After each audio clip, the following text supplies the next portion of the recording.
Well, hello there and welcome to the Second Life Book Club. My name is Draxtor Dupre, and today on the show is Heidi James, novelist and teacher of writing. And today I have to tell you guys up front, today is about real life. If you're looking for escapism, you're in the wrong place. If you're looking for page turners that provide deep insight into the mess that is not only my life, but the entire human condition, you're in the right place. My productivity this past week went straight to the toilet because I read three of Heidi's novels and a few shorts, and the common theme is mothers. Some mothers in her stories are literal wolves. Some cannot love their children. Some are good at keeping up appearance. Some lose that ability and chaos ensues. And some mothers in those stories raise flawed but well meaning men who may or may not be complicit in murdering abusive stepfathers. So I hope I have your attention. Welcome, Heidi. Heidi is here perched on the sofa. Heidi, how are you? I'm good, thank you. How are you? Very good, very good. Now that I came off of your very disturbing stories, do I get compensate? Do I get extra trauma pay for reading your books? God, I'm a. Oh, no, but I'm really sorry about your productivity. I'll send you some ice cream or something. It's really awesome. It's so I don't know. Even I mean, you have like long example. We'll get into that. You'll read us quite a bit today, so it's a real treat. You have these long interior monologues that are so gripping, and I'm going to ask you also a little bit about how you would pitch these stories or your books to an audience that may be afraid of the term literary fiction because I do want to learn a little bit about that relationship. But first, w- what is up with the eagle embodiment? Does that have any significance? When I first approached you, you said, "Yeah, I want to be a, I want." What did you say? I want to be a ferocious bird. Something like that, yeah. I just want to be a bird. Who wouldn't want to be a bird? Especially now. When you can fly Yeah. anywhere, you're powerful, distantly related to dinosaurs, you've got that Oh. intimidating thing going on. Anything but this pathetic human meat suit. Like, it just felt like this enormous, incredible opportunity to play around a bit with the being that I am. Do you have to do a lot of Zoom calls where you just hate it? Yeah, yeah, loads of But you're an Teams actor. and But you Zoom. were an actress, right? I mean, Yeah, you should be totally comfortable being on camera. yeah, yeah. But there's a difference between, saying doing it professionally and it being cut and action, and then this constant strange sort of there's a sort of strange sense of being utterly revealed on these Zoom calls. Right. Like the screen's on you. You can't even, I don't know, just slowly slide into the background. I don't like it. I don't think many people do they?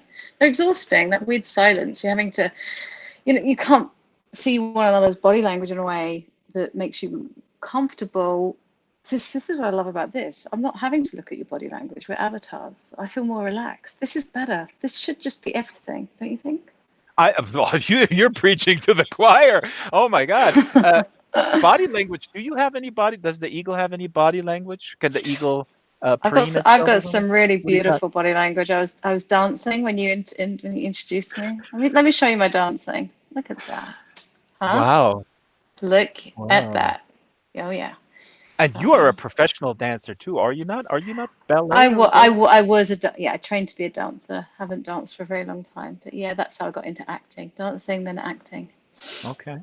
Well, this is obviously sort of psychoanalysis here on this show. It's thinly veiled. I'm not a professional, but I am playing one in Second Life. So we'll find out if your mother was a terrible stage mother, and if that's the reason why you write all this stuff.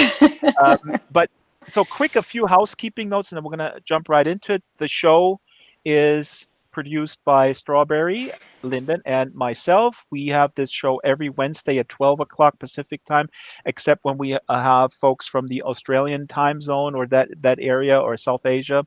We'll switch it. The associate producer of the show is Shyla the Super Gecko. The location manager and the prop master is Arieto Chiori, with help from Arden Schwartzman, Marianne McCann, AJ McDowell. The avatars are customized by Kralos. Some avatars are made from scratch by Silas Merlin. Big thanks to Brett and Patch from Linden Lab and all the moles over there. And of course, a bigger thanks, I should say, to our wonderful community. This is not a one-off or weekly show. This is a persistent community. Book Club Island. We had over 2,000 visitors in December alone. We have various different levels. You can teleport up and down. You can fly around. You can visit all the authors in the upstairs gallery. And our motto here is, I just made up a motto: recommend a book to a noob every day. So if you bump into a noob, because we're listed on the destination guide, there might be some noobs here, recommend a book to them.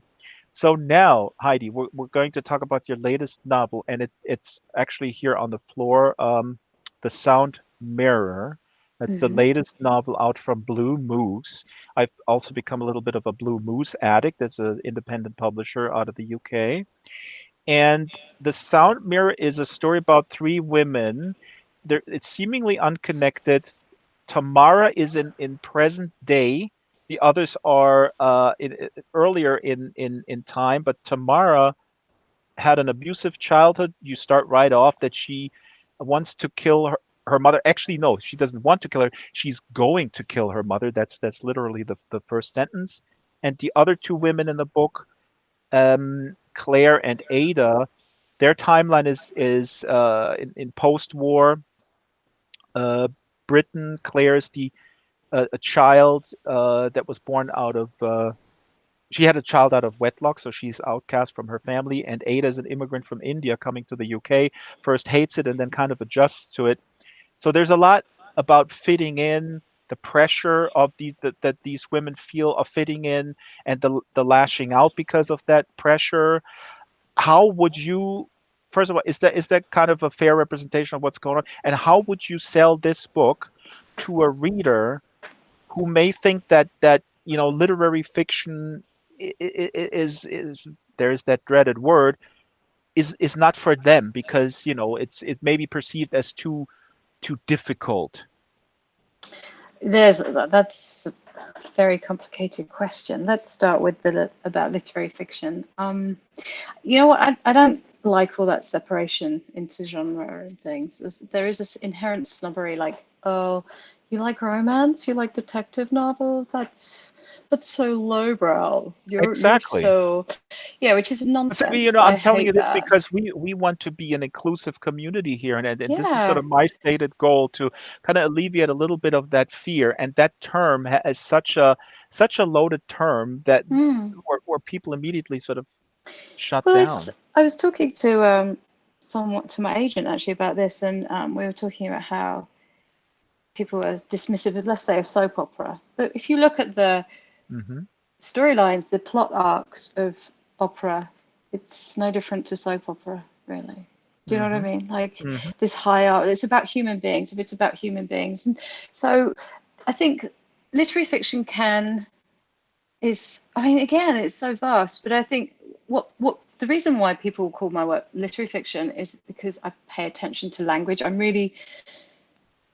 Language is I think I'm synesthetic in that I feel it. It Yeah. has weight and shape in my, like, Yeah. words have density. I feel them, and so when I'm writing, it's not poetry, but I pay more attention to the sentence rather than just the story. But I would be absolutely devastated if someone felt that my work was too elitist or they couldn't find a handhold in. So sure, you can read my stuff and say, oh, I see this philosophy. I see that you're influenced by Judith Butler for wounding and different theories on gender. And I can see that you're looking at trauma theory and how time collapses and is ruptured by trauma. Sure, great. That's great that you can see that, and that's true. Those things are influencing it. But I'm hoping that they're just good stories about humans, Yes. because aren't we interested in what it's like to be a human? And Do you know what I actually, mean? I think somebody things said, can operate. I so, and thank you. I mean, I agree with you 100%. I was just going to say, my mother was a little bit concerned when I read Conan the Barbarian when I was a teenager, and then I got into Alistair MacLean. I mean, I still love Alistair MacLean, but he was Hmm. always saying, "Yeah, but the language, the language, the language." And now I came to an appreciation of language, and that is something that really connected me to your work. But what you just said is important because somebody here in the audience sent me a review of your book. I don't recall if it was from The Guardian, and I try to stay away from reviews when I have Hmm. a guest on because I want to get my own take and my own sense of what's going on. And I glanced at this review, and I felt it was really pretentious, like somebody had to prove that they have, like, I don't know, 5 degrees in different social sciences, and really kind of dissect what you were doing there. And I feel that also, I mean, that reviewer class, they can destroy everything. I mean, how do you Um, feel about reviews? well, firstly, the reviews you were talking about were amazingly positive and beautiful Yes. about the book. So I appreciate those. And I think we have to be careful not to allow that elitism to be reversed and go the other way. So they have their value, and for some people they're really interesting. And yeah, we're not going to talk about academia today. Please don't talk about academia because I'm done Okay. with. I'm so tired. But as an academic, that kind of critical approach and looking at all the different layers can be really interesting and exciting. So while I don't want to be an elitist in one direction, I wouldn't want to be in the other. They're all conversations about books are valuable to me Yeah. because they're talking about things that I love and find inherently valuable. And I like to hear people's opinions regardless. I have to, as you're answering this question, I have to clarify and maybe apologize. I have nothing against deep analytical reviews and dissecting a piece of work. I do that same stuff with music. I'm a big Frank Zappa fan. I can talk about the intricacies Hmm. of Zappa's polyrhythm and his relationship to Edgar Varese until the cows come home. And a lot of people are put off by that too. And so I want to apologize, because I think what I sometimes feel is, as you're saying, don't talk about academia. I feel that it comes across as preachy sometimes, and I think that may be the problem that I have with this kind of stuff. I mean, what Right. is your problem with academia? You live in that world too. Well, that's just the point. I'm exhausted by it today. I've been teaching on teams. I'm like, oh, Okay, you so know, then let's forget about academia. Let's read. yay. Let's get into the meat of things because your language is so awesome. So the first excerpt, we're gonna hear from the sound mirror, or the sound mirror. I don't know which how to emphasize it. Is Tamara, and Tamara is one of 3 women, and she is probably, we're not sure how old she is. She was married. She's divorced.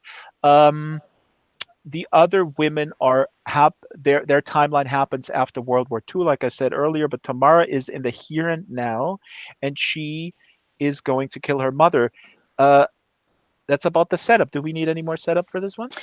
Yeah, each of the voices is very different. Tamara's is um, almost narrated by a chorus that originates in her DNA. It's like all the mothers collected up in her, this kind of particles of her selfness. So Right. maybe that's helpful.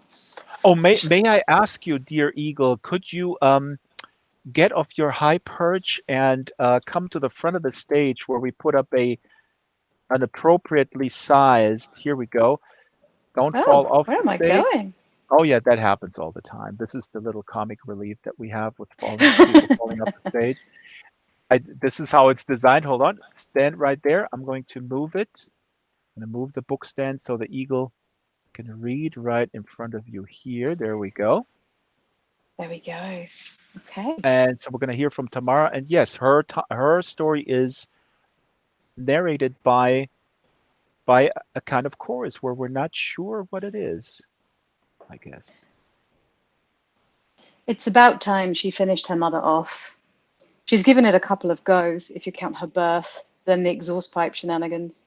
She almost succeeded when she was 15, her face new minted with a black eye, fat jaw, loose teeth, and this time hitting back and hitting hard and finding herself straddling her mother with her hands wringing her neck, wringing it too. Ha! That was just after Christmas as well. You have to laugh or you'll die crying. Would you believe she's made something of herself? Has a lot to lose. Owns her flat, which has a balcony and a fitted kitchen, pot plants. She has a degree. She is the head of communications for a bank. She has her own office, outside of which her team of 4 sits. It isn't a large team, but still, she is very good at her job. She knows how to please, what people need to hear, want to hear, must hear. She is on message, protector of the band. Flim flam, sham. So what? She makes money, relies on no one. She wasn't alone at Christmas. She had dinner with friends, Pav and Toby, Sarah and Harriet, Gio and Aisling. She wore an Alexander McQueen cashmere jumper in blue with Kooples trousers. She arrived with tasteful gifts from Liberty and brought champagne and Rococo chocolates. She is not a failure. Her photo of the meal got 80 likes on Instagram. But still, she doesn't fit in. She reads the books everyone loves, buys the clothes, follows the people she wants to emulate on social media, spends hours rifling through magazines and on Pinterest and Instagram, looking at what other women are wearing, doing, eating, being. She doesn't really know who she is, even at her age, but she's 30-something. She Googles, what is a good life? And how to live well? And what is the meaning of life? It never gives a satisfactory answer. She embarrasses herself, as confused as a moody teenager. Perhaps it's because she is out of time, anachronistic. She suffers from a nostalgia for a world she wasn't born in but was taught to hang on to. Raised in part by her grandparents and mostly by books, she half exists in the world conjured by Noel Streatfeild and Enid Blyton. Cycling to unshadowed woods, dining in wood-panelled rooms, silence is broken by birdsong, not superwoofers, ticking clocks and 11s and tea cakes. None of this is a world she could have inherited from anywhere but what she read and wanting to be somewhere else, somewhere far from free school dinners, second-hand school uniform, coats piled on the bed in winter, and only one pair of shoes. Still, she hates it. No matter how hard she tries or how much she spends, she doesn't belong. She's always too late. It's exhausting. She should give up, but she keeps trying and then hates everyone else for being what they are. Comfortable. Hates herself more, of course, is ashamed of herself. As a consequence, she doesn't look anyone in the eye, seems shady, sly. She feels that she has something to hide, something sick and dirty, that she isn't good enough, not wanted, at risk. But it's we that should be ashamed. Or should we? Did your mother leave you in the woods like Hansel and Gretel? Did she trap you in a tower with only a window and your skein of hair? Like all fairy tales, there's always a bad or dead mother. It's no secret. It's hardly new. Blame the mother. It's her fault, our fault. We're used to it. Broad shoulders can take the load. As a baby, she is left out in the garden between feeds, tucked in her pram like one of Harlow's little monkeys, an experiment. She's fed every 4 hours on the dot. She has already learnt not to cry, as mother is ignoring her. She must not be spoilt. Spoiling a baby makes a rod for your own back. The baby is enraged with the mother. The baby craves the mother. She wakes in the night, and her mother is gone. She's not a baby anymore. She is too big for nappies and gets a slap on the bottom to teach her to be clean. The mother has taken her to live in a flat, far away from her grandparents and their overcrowded, noisy house. Her mother isn't in her bed, nor listening to records curled up on the gold velour sofa she's bought on tick. She isn't on the balcony smoking a fag. She isn't in the toilet. Child is alone. She tries to phone Nana but doesn't know anything about dialing a number. Only that when she is handed the receiver, Nana or Grandad's voice is there, wafting like smoke into her ear. The dull tone hums its dead note. They are not there. She is alone. She is going to die. Bad things happen to little children left alone. She's caught in the blind squeeze of panic. She runs to the front door, shut firm. She looks around the flat again. Toilet, Mummy's bedroom, her bedroom, living room, kitchen. looks under the beds, pulls open the airing cupboard in the hallway. She hopes this is a terrible game of hide and seek. She can't find her.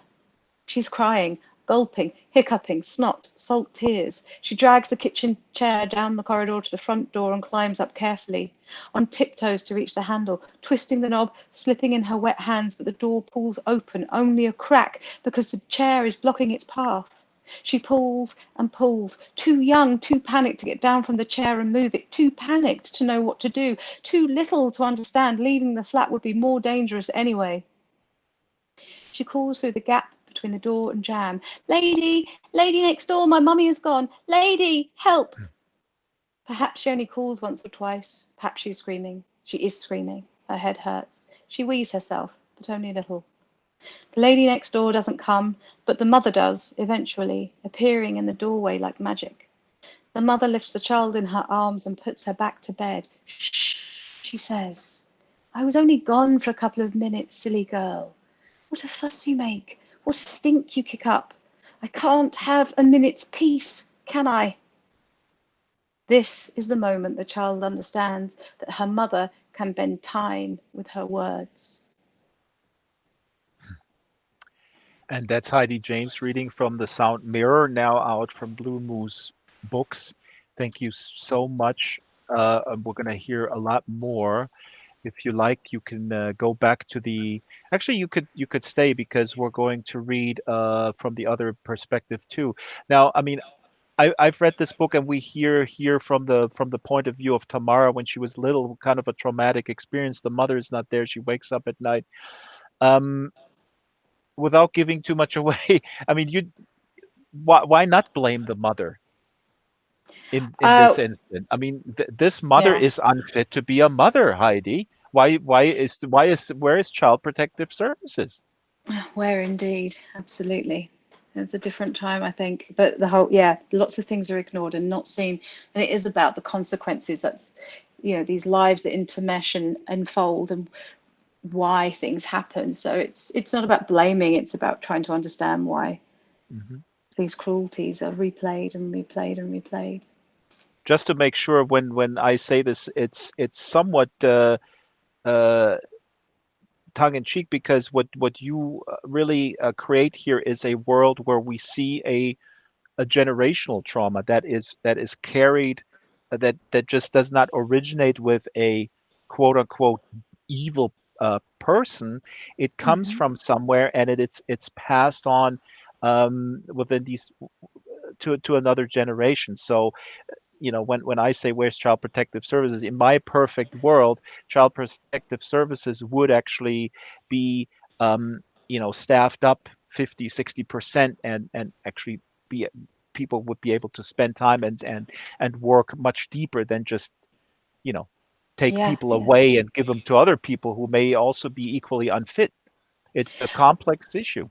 it is. And there are sometimes children love sometimes their abusers. It's very difficult for children because they're loyal to their parents and they love them and they just want to make things better, and it's not always as simple as this person's bad and you must dislike them. It can be very, very complicated. So Tamara, she's very angry at her mother. She doesn't speak to her, but she still really, honestly, desperately wants her mum to love her and to be the mother she needs, to her own detriment in the end. Can we forgive? Do we as children have a duty to forgive our parents at some point? Or that's a super broad question. I mean, obviously there's nuance. There's certain things where I think people should draw the line, but I'm just wondering, Someone are once we said, obligated, I guess?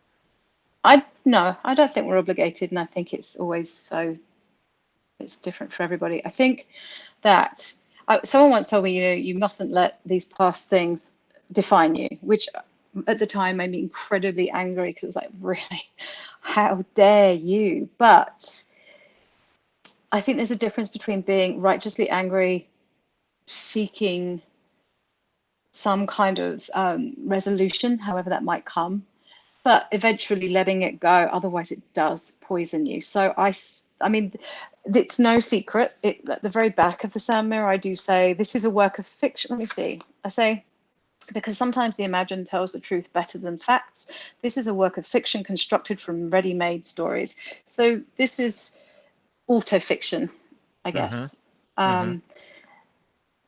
Uh, Meaning so that. it's fiction drawn from my own life and my grandmother's and my mother, but it's a fiction which allows you to tell it in some ways to a greater truth, because it's about those human truths rather than actual, like, this happened on this day and this happened on this day. So, and it gives you a bit of license to make it work. So I'm trying to be sympathetic to the characters in it. Mhm. Um, Stella is but yes, I asking think here in it's the chat, important. semi-autobiographical. I guess that's what you're saying. No, I think it's yes, you could say that, but it isn't. It is a fiction, but it draws on one's own life stories in as an inspiration, if you like. Mm-hmm. It doesn't adhere to any of the rules of autobiography, even sort of in a semi way. Mm-hmm. But yeah, so I think for me personally, it's about understanding why these women did what they did and the choices they made, and letting that go, and yeah, forgiving them, because otherwise it just eats me. It just kept, and I'm not having that. And I don't want to be hateful. I don't want to be that angry. Mm-hmm. Mm-hmm. Does that make That sense? is, it absolutely does. And sometimes it's just for your own good where you feel, I feel better if I'm kind and I know this person that is related to me has done something incredibly wrong that is affecting me deeply and negatively and has so over my entire life. And I'm a freaking adult. I'm not talking about myself. I'm Mm. talking about a friend. Mm. But I can still forgive or I can try, because that kindness that I put forward is making me feel better as well, if I can sort of muster that. Yeah, yeah, and I think forgiveness doesn't mean you have to let that person back in your life and allow them to hurt you again. You Yeah. can let it go, forgive them, understand why things happen, move on with your life, and not keep yourself safe, not have them, back in your world. It isn't about, suddenly opening arms to them and saying, I forgive you. It's, toxic people are toxic people, but there are And I ways mean, of, I guess obviously it depends also what that person has done. I mean, in your book, there yeah. is some stuff that is, uh, it's tough stuff in the other books as well. Um, let's read from Ada, because Ada Hmm. is the other a woman, and that timeline is after World War II. That's in England um, uh, post partition in India. Actually, I think she comes from India Yep. to England, and as a little girl, Hmm. she's not looking forward to it. She has a hard time fitting in, but then she does fit in, and this is really interesting because Ada is a person that tries very hard to fit in with the whatever British lifestyle or whatever the class that she is coming into in Britain, which is a little bit on the upper side, I guess. Um, Well, what's really interesting, so she's Anglo-Indian, which yeah. so mixed heritage, mixed race. It's a horrible word, but and there's an awful the British Raj, which is just, we can talk about that forever, how awful that was.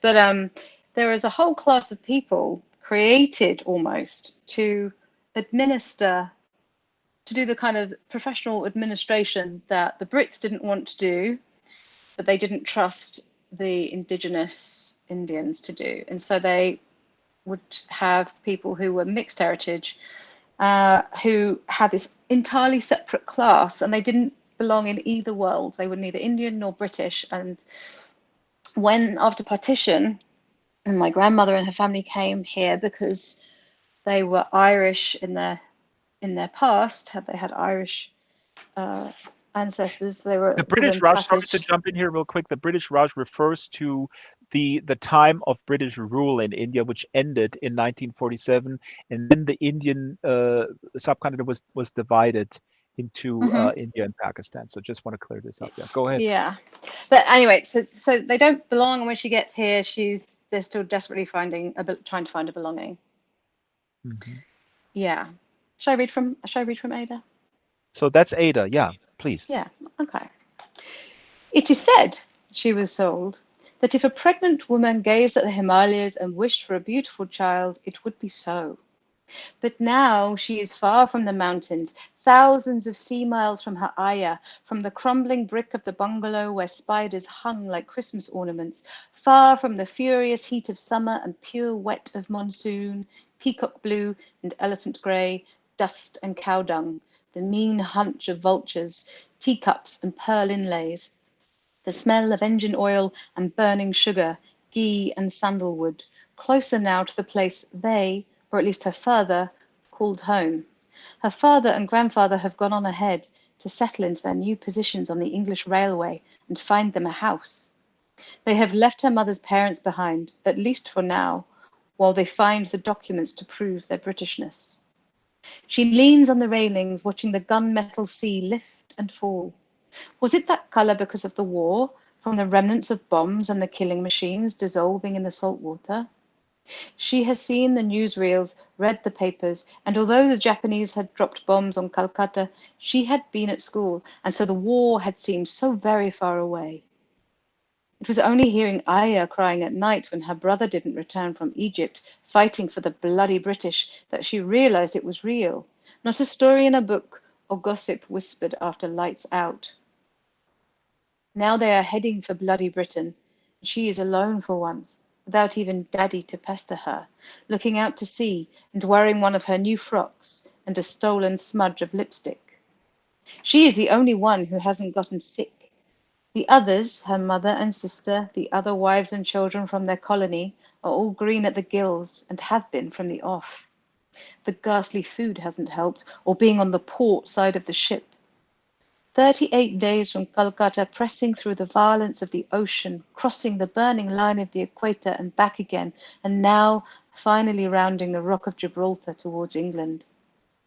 Did you make that wish, Mummy? She had asked, sitting on the veranda, skirt tucked around her knees, her parents drinking from tall glasses of gin and tonic. Yes, as a matter of fact, I did, when I was pregnant with your sister. Her father cleared his throat. And not for me? Her mother raised the heavy lids of her dark eyes and gazed at her. No, we weren't anywhere near the mountains then. But never mind. She looked away. Of course, her sister was beautiful and beloved and fragile, the poor thing, and that was why she got to stay at home and go to the local school, whilst Ada was boarded with the wretched nuns and their willow switches and leather belts, far away from trouble and temptation. Not hers, but his. But still, one takes the shame and the blame with you, and the secrets. She has left behind her piano, her pretty birds in their gilt cage, her ayah. She has left behind her books, the wild roses growing in the hedges, the scent of cumin and turmeric, indigo and pink, the puffs of laundry steam stiff with starch, the flatbreads and servants' chatter, anger and white cloth, the riots and fury, the children shitting and playing and sleeping in the streets, the thrum of the spinning jenny and the charka, and the old unbelonging of being kutcha butcher, half-baked bread, neither British nor Indian.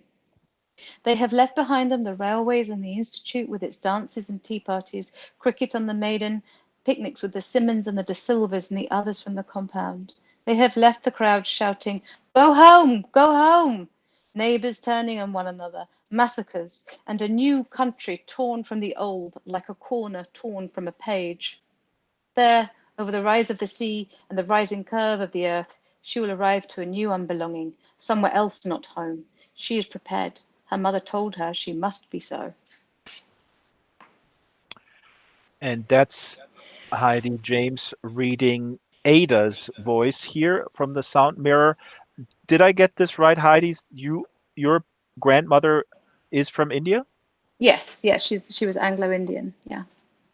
Wow. So this book now has a completely new dimension for me. Now, the next thing you're going to say that you also have some Italian blood in you. Is that right? I do, yeah. Oh One my grandmother God. is Anglo, and the other is her family was Sicilian. I mean, that's just. I'm gonna But read the book again. I'm just a. That's Britain for there. That's this country. Like, Hmm. there's all these people, and I'm sure this is true all over the world, where they thump their chests and say, I'm England, I'm English all the way Hmm. through. Yeah, British bulldog, and it's a nonsense. We're all, you know, this is a nation of migration, a world full of migration. We're just people. Absolutely. I brought up a map in the background here. The camera was zooming in earlier. Political divisions of the Indian Empire. Found that on Wikipedia. This is a map from 1909 during British rule in the beginning of the 20th century. Yeah, Britain was everywhere, and Yes. not always in a benevolent way. The Americans No. look at that, go like, "Damn, why are we not everywhere? Wait a minute, we're also pretty much everywhere." You By the know, way, today I'm sorry. Oh, I didn't mean to step on you, but I should have said this on the outset. A lot of people are obviously glued to what's happening on inauguration day over in the United States, and it's interesting. Our show is always on Wednesday. 2 weeks ago, there was a little bit of an insurrection practice run over there, and now 2 weeks. So we're glad that President Biden and Vice President Harris are seems to be going well, but it is time now again for us to focus on books. Sorry, Heidi, I stepped on you. Where? Please go ahead. oh no, no, no. Yeah, I was glued to the inauguration. What a speech! It was fantastic. And yeah. Anyway, I was saying there's that phrase, the sun never sets on the British Empire. That's what they used to say. Hmm. You were talking Hmm. about the map. Yeah. Ah, interesting, huh? Oh yeah. Hmm. Wow, that's a long. It's been going for some time. Maybe it's time to take a little break. Seems to be. So Yeah. now let's read from Claire, if you would be so kind. Claire is Okay. the other voice in there. That's the third voice, and that is a woman that was thrown out by her Italian immigrant family because she had a child out of wedlock, and she was thrown out on the street pretty much. But she was taken in by her boyfriend. Then they got married, and but the father really did not speak to her, and she carries that with her. She has a lot of children, and that's her story, Claire. What is the section that you're going to read for us? Page Uh, 124. Um. Yeah, I'm going to read from just where just Claire's life as Oh, a this is mother. great. Yeah, because exact. This is a wonderful passage where you can see the day-to-day grind of a mother. And I don't know, she had 4 or 5 children already. I mean, she's Eight. 8. Oh, Oh she's my got God. about six. No, she's got Oh my God. Yeah. 7 by this point. Yeah, I mean, it's just baby after baby. It's just it's very much a working class perspective. Hmm. So, okay. Day in, day out, up before the lot of them, electric fire on, bowl of water to wash in, bathroom too cold to strip down, get the breakfast done, porridge for the kiddies, bacon butty for Den, make him a cheese and pickle sandwich for packing up, a boiled egg. See him off with a kiss and a wish she could swap places with him just for a day, perhaps. Get 'em up, feed 'em, wash 'em, dress 'em. Get the older ones off to school, get the little ones ready for shopping. Baby Josie in the pram, little cheeks flushed and grizzling with her cutting her teeth, and always hard to settle anyway. Vanessa, her reins tied to the pram, 'cause the little tomboy's always trying to pull away, and Gail, prettiest of the lot, but always wanting a cuddle, always needing something, perched on the pram seat, sucking her thumb.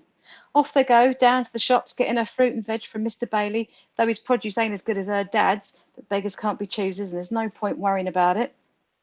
Pound of mince and some chops from the butcher, the miserable old sod. Milk powder, flour, eggs, lemon juice, tin of spam, and digestive biscuits from the corner shop, and 4 yards of red gingham bias binding thread, a tube of white buttons, and 10 ounces of pink wool from the haberdasher for the girls' summer dresses and cardies. Nice little chat with Peg, who's got her own little lot now, all girls so far, and as sweet natured as their mother, with her curls too, but not too long, because there's dinner to fetch and the washing to do and a tidy up before getting tea on and Den and the other kids getting in. Then there's the getting in and unpacking and putting away before feeding again. Bread and jam will do 'em, including herself, and leaving the baby in the pram for some air. She puts the other two down for a sleep, cup of tea and a fag, and soaking her monthly rags in a bucket to water the garden. A witch's trick, her dad used to say.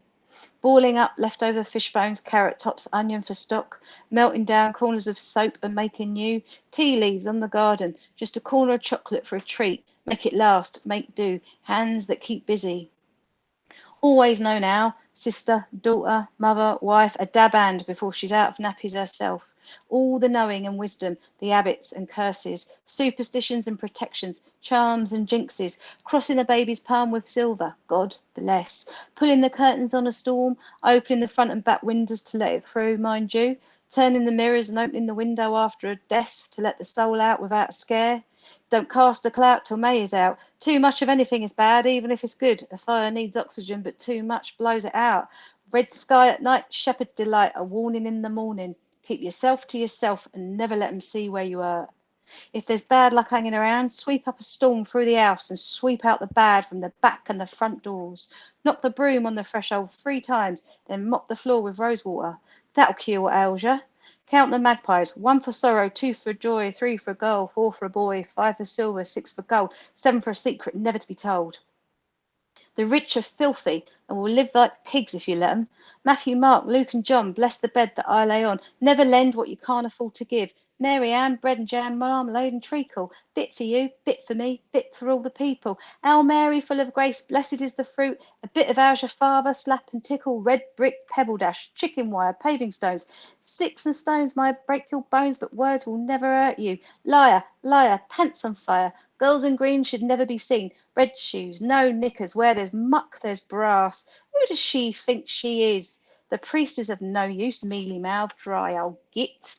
All mouth and no trousers. Pride comes before a fall. I speak as I find, and if you don't like it, you know what you can do. Peeling potatoes with the bowl between her legs, watching the kiddies playing, Josie chewing on a rusk, feeding the washing heavy as a sack of puppies through the mangle, pegging it out and hoping it don't rain, rolling out the pastry. Trick to it is having cold hands. What's that they say? Cold hands warm up. Ice inside the windows and coats on top of blankets, hot water bottles, and eventually the electric blanket. Body aching, either the curse or a baby. Bosom heavy with milk, nipples cracked and sore till they harden up, toughen. Hands the same, art the same, toughening, hardening, day in, day out. Amazing, Heidi. This is what a treat. And I mean, I was going to ask you, could you go back to the couch? I'm going to compete with you. I'm Hmm. going to read something really short because your language is amazing. You should read. I mean, you should read your own audiobooks. Have you? Do you have deals going on with audiobooks?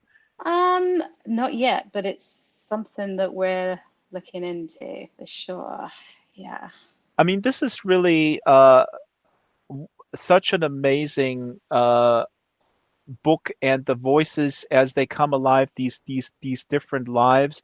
Um, I want to read real quick from a story that I just read before the show, and it's the Mesmerist's daughter. To give folks another little glimpse, and I'm going to throw up the text here behind us.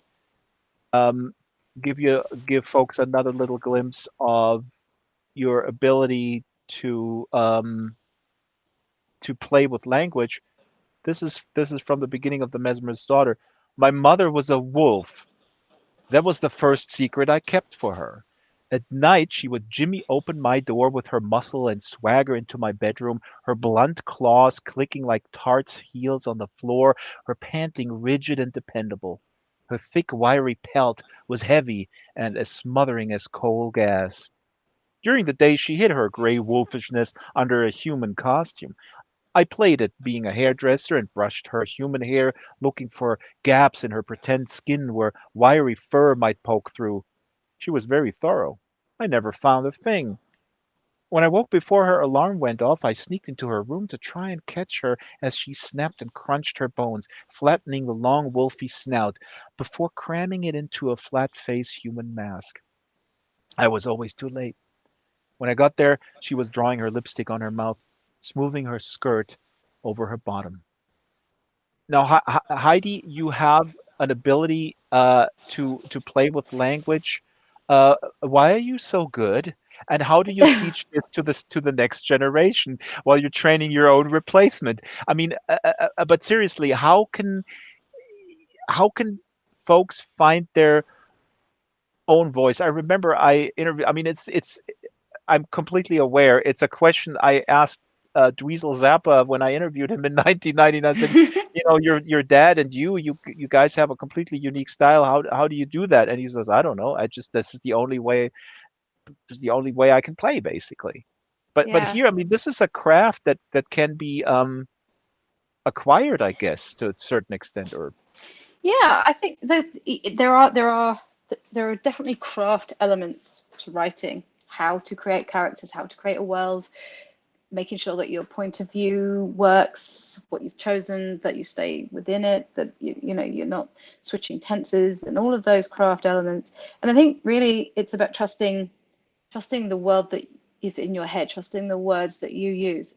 When I was first writing, uh, someone put me forward. This is a long time ago now. Someone put me forward for something fairly prestigious and accolade, and they said, "Oh gosh, yes, she's good, but she's too hardcore. It's too difficult for us," because they being a weren't ready publisher, for. No, it was something. It was the grantor people, the grantor stuff, and because. Oh, so there's a temptation to write what other people are doing to try and emulate that their worlds and things, but you will always write. Your work will always really sing, and you'll find your voice and your when you stay true to the world you inhabit. So I of course I can move in different worlds and think but that about takes different real guts. I characters, mean, it takes a long time to develop the courage to say, you know what, that is my voice, and screw it. but it's worth it. I think there will be rejection. It Yeah, takes but how people do a you while to get their arrive arm there? I around mean, to how it. long does it take, Heidi? I need formulas. I'm a I don't man. know. I I need a binary formula that I can plug in. Um, All I know is I have been fascinated by language and the lies people tell and how they yeah. say one thing and mean another since I was tiny. I remember standing under the kitchen table. So I must have been about two, three, I don't know. I learned to read really, really quick. And I was living in a house full of adults. My mum was only 17 when I was born. So I was raised by her and my grandparents and my auntie and my uncles. And, there was like five of us all sleeping in one room. And all these different adult voices and all these people talking. So it kind of pulled me into this world. And I remember standing under this table and thinking, they're saying one thing, but Hmm. they mean something else. And so Hmm. this kind of fascination with language and words has always been with me. And that section of Claire, I've got to be honest, that was really easy. That's just what she was like. That's what my Hmm. nonna used to say. That Hmm. was, that's how she was. Hmm. Um, so that This was is easy. I can't take the credit for that. That was almost, just me being her secretary, noting it down. this is the perfect segue. I'm going to bring the book stand to you to make it easy um, on you, because we're going to hear a little bit from So the Doves, which is amazing, and this is a great transition, as you're saying. The lies, or what people, kind of the construction of people in their own minds, and sometimes people may feel, I'm not lying, this is who I am. If I were to blurb this book, So the Doves, or if I would be asked what this is about, I would say the takeaway here is that we all, I mean, us humans, are basically a partially, very carefully curated and partially subconsciously constructed Facebook profile. Uh, and I mean, I mean, this is so brilliant, because, everybody thinks about, yeah, this happened to me, and these are my formative years, and one, two, three things happen, and that's made me who I am. And if you dissect it, it's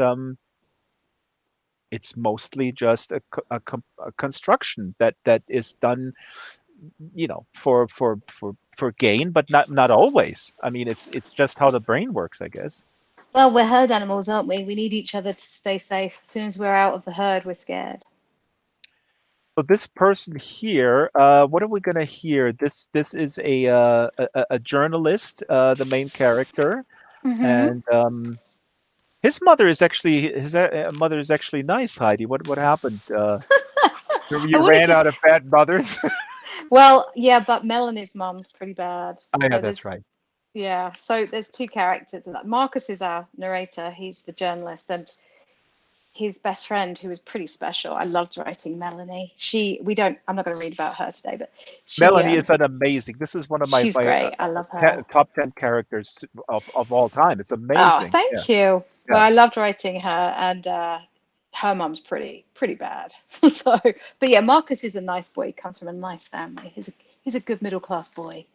So let me add one more thing here with the construction, because this is basically in the here and now, and then there's a Hmm. flashback to 1989, which is awesome because I might be a little bit older than you, but there's a cross reference, uh, cultural references that are awesome. So in 1989, um, things happen to the main character in high school with this girl, with this really exceptional girl, Melanie, who comes from a very difficult background, but is just completely herself, and not afraid of being herself in a environment with bullies and abusive home.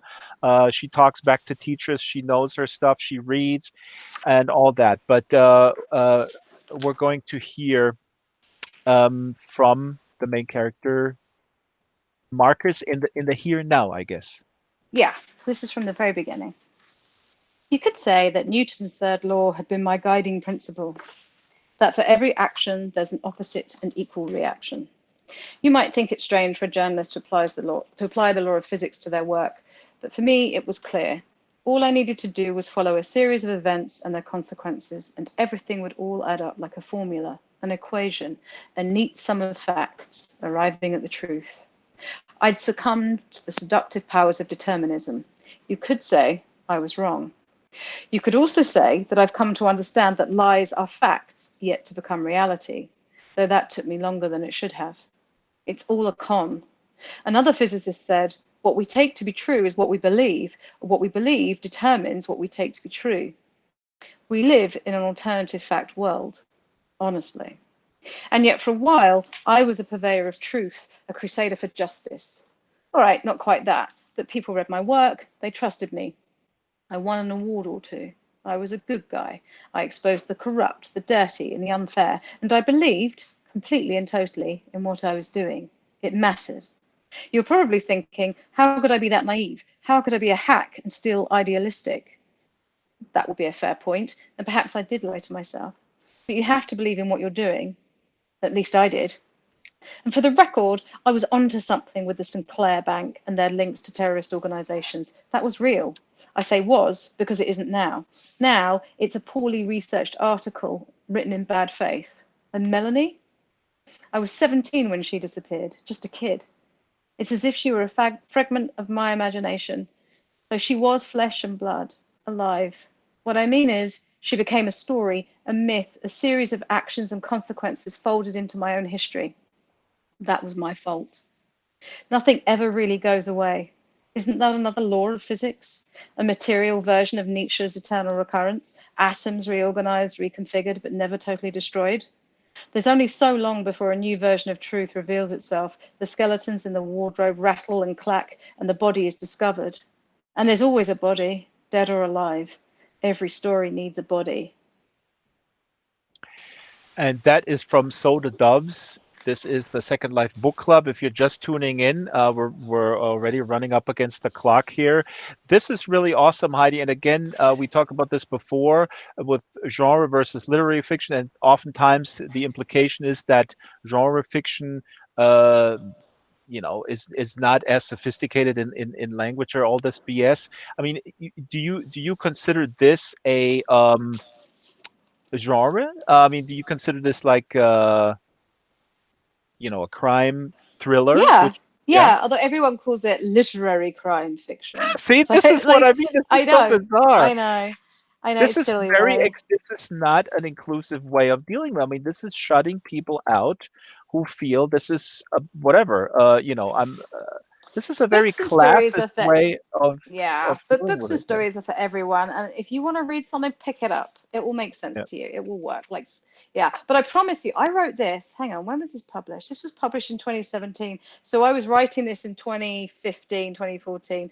I promise I wrote that way before the most recent president and all of the fake truth, and like Yep. I felt like I'd conjured a world into being. I was like, oh my God, what have I done? So yeah.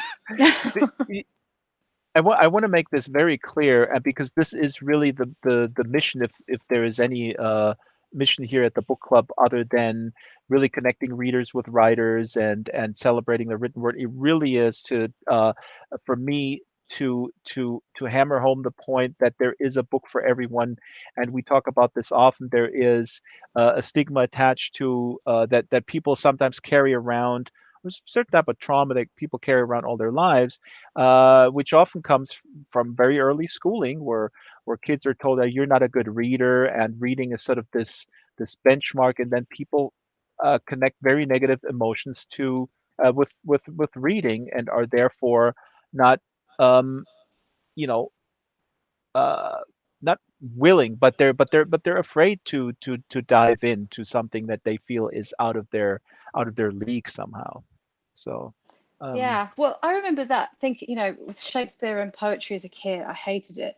And yeah. then I read it for myself and absolutely loved it and thought it was really exciting. And it's often we're put off things by the way they're taught, or because we are told it's not for us, like you won't understand this or whatever. And I think that's just not true.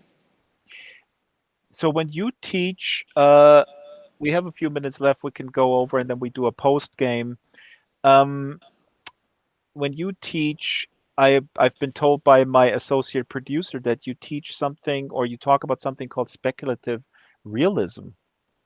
What Yeah, is that, and so how does that play into reading? And Heidi or Eagle Avatar, you're looking away from me. Have I said something wrong? yeah, Ah, yeah. here you are. I don't know I'm so how do I particular. turn myself? No, Um, no, now you're looking up. That's it. Yes, yes. I You don't know look at what's people either. so funny is things like where your producer would have got that from. That would have been from a biog I wrote a while ago. I can't remember what speculative realism is. What was I Mhm. doing? No, I'm only kidding.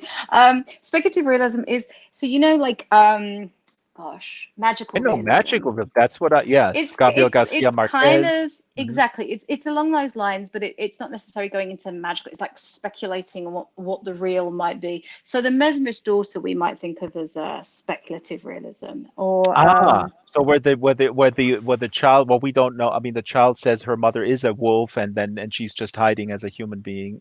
yeah, and we're And not she, saying that so it's sort of grounded still in the real. hmm It's not fantasy per se. You're not building an entirely new world. You're not having to build a new world from the ground up. It's grounded in the real, but there are speculative or fantastical elements in it, or elements that don't necessarily adhere to hmm um, what we know, as it were. hmm Which I think is the world we all live in. Like, I was just gonna say, I mean, what is we all speculate about what is real, and we live in a as we have encountered in the last 4 years, maybe longer, that it's a post-truth society, and some yeah, people believe Bill Gates wants to murder half of the population, and other people believe that uh, a mask is required if you want to be on Team Human. So, I mm-hmm, mean, mm-hmm. well, we have a reading of the wounding, but I think we'll leave this for the post game. I have a question, and if people have questions in world, please type it into the local chat, and then Heidi can see it too. I know that Stella had a question that went by really quickly earlier. Um, One general question, and I mean this is very broad. Are there any techniques that you found that work for students to open up the emotional tap, to kind of be honest and be brave to put emotions into their characters and onto the page. Yeah, I think the most important thing, like there are several things that everyone should do if they want to write. One is read everything you can. Don't shut yourself off from anything. Read everything. Read fiction, non-fiction, by people you think you won't like, by things you've never heard, people that you've only just heard of. Read, read, read, read, read. And then I would say when you sit down to write, and this is hard. I mean, I'm like 4 novels and countless short stories and goodness knows what else in, but turn off the inner critic, stick a sock in their mouth, put a hood over their head, put your inner critic in a cupboard in the back of the room and shut them up. But You make mistakes, make a mess. The this blank page, it looks so pristine and you don't want to mess it up. But remember that no one is going to see it until you decide. And writing is rewriting and rewriting. So you have to get the mess down, and it will be a mess. No one, if you're writing something perfect in the first draft, you are a singular genius, and anyone that tells you they do that is a liar. They're a liar. It's all about rewrite. So make a mess. And when you're doing that and you give yourself the permission to make that mess, that is when you get to that core. And yeah, sure, you're going to cut some things, but you will find absolute diamonds in that mess. I promise. But sometimes the inner critic, I mean, I know the inner critic well, but sometimes the inner critic is, you get into a good relationship with the inner critic, but then there's an outer critic who says, what are you doing? What are you wasting your life with writing this garbage? Or, playing or trying to learn that instrument or whatever. How do Yeah, you deal with well, the outer? And obviously, what I mean now, I mean going back to, maybe mothers who are, put it mildly, less than encouraging uh, mhm. about possibilities. How do you deal with people around you that feel they need to constantly put you down? Remember that that's about them, not about you. They're Mm. frightened. They're afraid. Maybe because they genuinely think they're doing the right thing for you, and they were afraid of um, instability or fearful of what that if your dream doesn't come true, you're going to be heartbroken or whatever. But or maybe they're just twisted and jealous. But Mhm. ultimately, you have to, if you are driven to create whatever it might be, you will, and you will find a way to do it, and you won't take no for an answer. I would say if you want something, don't take no for an answer. I've always been like that. If someone says no, I just see that as a challenge. I think, yeah, In terms of watch secret. me. Well, I mean, you're an eagle. You're a little. I'm a little scared here. Shyla has a good question here. Says the first creative draft. Then do you do a character history, or do you kind of have that before you write the first draft? I guess that's about sequencing. Yeah, that's a What they call great the character. question. For short stories, I wouldn't do character stuff, but with a novel, I do sit and sort of think about who these characters are, because I feel often that when I get stuck in a draft, it's because I haven't thought about the character enough. And I honestly believe you need to know the character inside and out. You should know your character better than you know yourself. You should know how they would respond to all kinds of different scenarios, even that aren't inside your novel. Like, you should know them. And when you really know them, Stella asked a great question much earlier. She was talking about, was acting training useful? And that's where it becomes useful. I think about the motivations. Who are they? How do they walk? If you were outside watching me write, you think I was absolutely crazy. I like walk around and I try out their stances, and I do they sit heavily? Do they cross their legs? And I talk in their voices. And it's I kind of inhabit them, and I actually do start to see the world through their eyes a little bit and think, oh, they'd find this really interesting. And Mhm. so, yeah, you kind of inhabit them. So, yes, it's true. I build a world, I build a character, and then I start writing the first draft. Amazing. We're going to get reading in the post game wounding. Hmm. I want to wrap up the show. Big thanks to Heidi James. Big round of applause, please, in world. It could be in text. Um, it was a real treat to hear you read and in this wonderful performance with these different voices that really bring the characters to life. Um, I was wondering if you were running around with a Bluetooth headset in the real world, or if you're tethered to your avatar in world. Uh, uh, Big thanks to my team. Bigger thanks, well, equal thanks to this wonderful community, to the audience. Thank you so much. Stick around and come back and the um, explore the island. There's a lot to see. Um, I want to end with something new that we're going to ask every author, a guilty pleasure read. I said earlier I grew up with a little bit of, well, my mother wasn't a snob. She was just concerned that I was just absorbing this pulp stuff, Conan the Barbarian, and so on and so forth. And I think when I was 13, she pretended that she threw away those books, Oh. but she was just hiding them. And I was so upset. She said, "Yeah, I didn't actually throw them away. I was just hiding them." And I mean, this again is talking about being age appropriate. She wanted me to read Thomas Mann and all the German stock at that early age, well-meaning as she was, and that Mm-hmm. is stuff that I enjoy now. But I truly believe this is just a matter of when you introduce this. But Heidi, what is your guilty pleasure in terms of reading? If you want to say it, you don't have to. This could also be. I was just thinking of it. This doesn't have to be. Uh, fiction necessarily. It could also be that you say, well, sometimes I buy the Daily Mail. Oh, I would never buy that rag. My guilty pleasure? I don't have guilty pleasures. I think pleasure is something we should embrace. But I Mhm. do love, so I guess for someone who's a PhD and is supposed to be super fancy and literary, I love a good fashion mag. I love clothes. I like looking at pretty things. I like, and I sometimes get, like those housey magazines and look at pretty Oh, houses, oh that kind yeah. of stuff. Oh my Yeah. God, when we used to have a TV in America, we used to have it onto the Home and Garden channel, I think it was called, with all the home Yeah. improvement stuff. But I Oh don't feel yes. guilty about that. It's like, But when you talking about those books, when I was a kid, I used to read, I read every single book in the Sweet Valley High series, and I loved them. That's a My, British. I'm not familiar with it. it's an Lay it out for us. American. I don't know if anyone in the Oh, audience has heard of them. Sweet Valley High. It's like these beautiful California blonde twins. I loved it. I loved it when I was a kid. oh, Strawberry says Sweet Valley High is the best. Please provide Yes. links, folks. Put a link in here. I need to be educated. I'm a grown AWS man, but I need I need to go back in time. Oh my God. Yeah. They were fabulous. I loved them. They were pure escapism for a kid in grey, rainy Kent.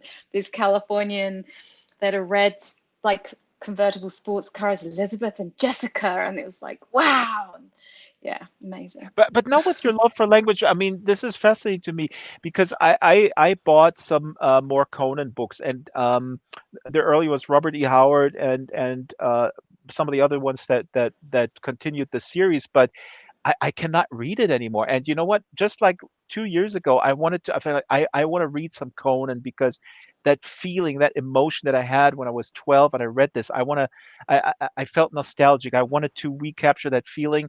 So I Hmm. bought me some Conan and I cannot read it anymore because the writing is so bad.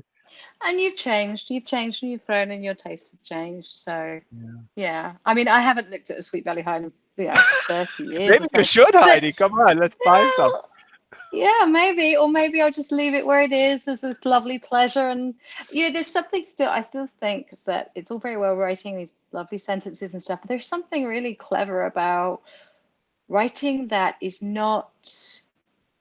You don't even notice it's there. It's creating this world, and you don't even notice. There's something really special about that too. So, Hmm. you know, books is books. I All right. love them all. Love them all. I can't read Conan anymore, but I still listen to the first Motley Crue album with that's my guilty pleasure. But we're not talking about that. Okay, again, thanks everybody. We're going to stick around for the post game, 15 minutes or so. Next week is we continue next week with Julie Novakova, and I just put up the brand new image here. Julie Novakova is an amazing writer, and there's only one book published in English, and so I will start on that tomorrow. There's a lot of short stories though, and if you watch the socials, if you watch the In-World group, I will provide you with links. There's a lot of stories on her website that are free to read. But of course, let me end with saying that if you love reading, you need to pick up a book. This is your job. This is your duty to support writers. Pick one up and maybe pick up two and send the second copy of the Sound Mirror or other books to a friend of yours, and that's how we roll here. So I will say goodbye, and I will see all of you hopefully next Wednesday right here on the Second Life Book Club.